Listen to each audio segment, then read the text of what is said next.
At its height, the Roman Empire stretched from Britain to the deserts of North Africa, from Spain to the borders of Persia. For centuries, it maintained control over millions of people across 3 continents.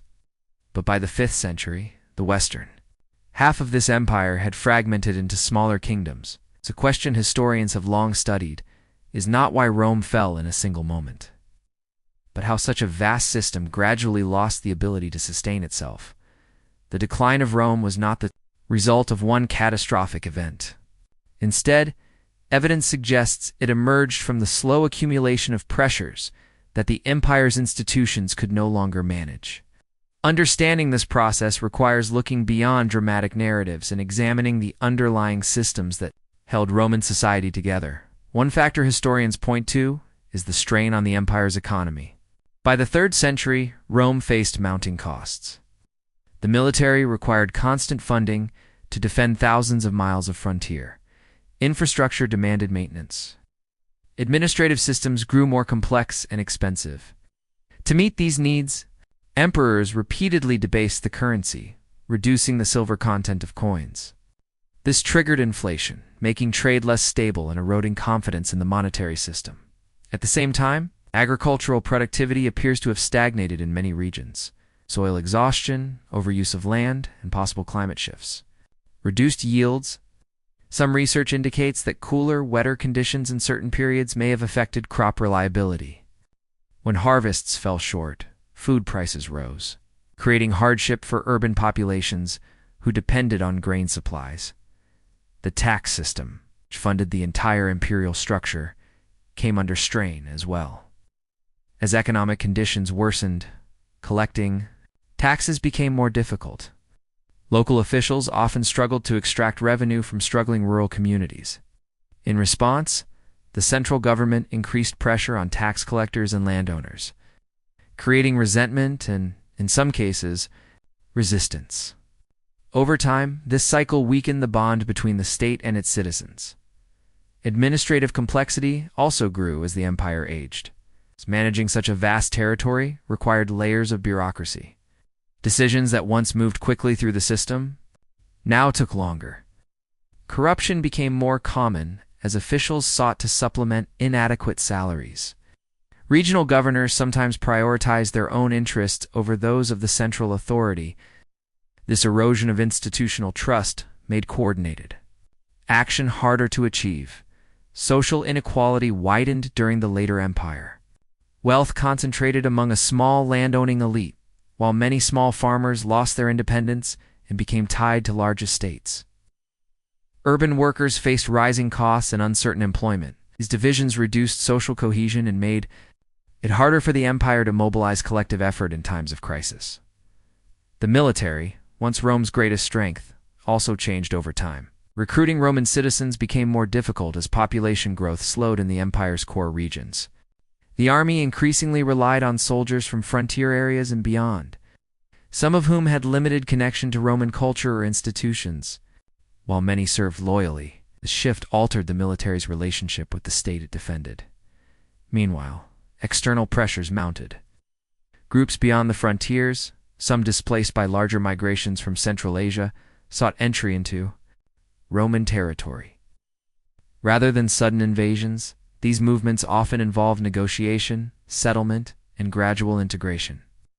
But the empire's weakened administrative capacity struggled to manage these processes effectively. In some regions, local Roman authority simply faded as new power structures emerged. Disease likely played a role as well. Several major epidemics swept through the empire between the 2nd and 6th centuries, reducing population in some areas and disrupting economic activity. While the exact impact remains debated, historians suggest that repeated outbreaks strained an already fragile system. What's striking about Rome's decline is how these factors reinforced one another. Economic trouble made it harder to fund the military and administration. Weakened institutions struggled to respond to environmental and demographic challenges. Social fragmentation reduced collective resilience.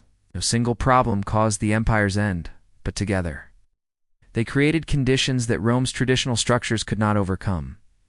Infrastructure. The deteriorated as maintenance became increasingly difficult to sustain. Roads fell into disrepair, aqueducts cracked, and public buildings decayed.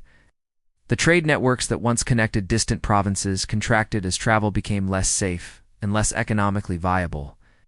Skills and knowledge passed down through guilds and professional networks were sometimes lost as urban centers shrank and educational institutions declined. This erosion of practical expertise made recovery even harder. Regional economies turned inward, relying more on local production and less on the specialized goods that long-distance trade had once provided. These changes happened gradually, often over generations, making them difficult for contemporaries to fully recognize or address communication. Across the empire became slower and less reliable. Information that once flowed regularly between provinces now arrived sporadically or not at all. Central authorities learned of problems too late to respond effectively. Local leaders made decisions in isolation, contradicting imperial policy. The shared sense of belonging to a single political community weakened as areas followed divergent paths. Cultural practices varied more widely. Legal traditions fractured as local customs reasserted themselves. Civic participation, once central to Roman identity, diminished across much of the empire. Fewer citizens served in local councils or contributed to public projects. The institutions that had encouraged collective responsibility and shared investment in community welfare gradually lost their vitality. This withdrawal from civic life reflected both the increasing costs of public service and a growing sense that individual effort could no longer influence broader outcomes. By the 5th century, the Western Empire no longer functioned as a unified political entity. In its place arose a patchwork of kingdoms, some ruled by former military commanders, others by leaders from groups that had settled within old Roman borders. The Eastern Empire, centered on Constantinople, endured for another 1,000 years. But the Western transformation was complete. The story of Rome's decline reminds us that even the most powerful civilizations depend on the health of underlying systems. When economic foundations weaken, when institutions lose effectiveness, when social bonds fray, and when environmental conditions shift, the accumulated stress can exceed a society's capacity to adapt. Rome did not fall in a day. It gradually transformed under pressures that built over centuries, pressures that its structures, designed for a different era, could no longer manage.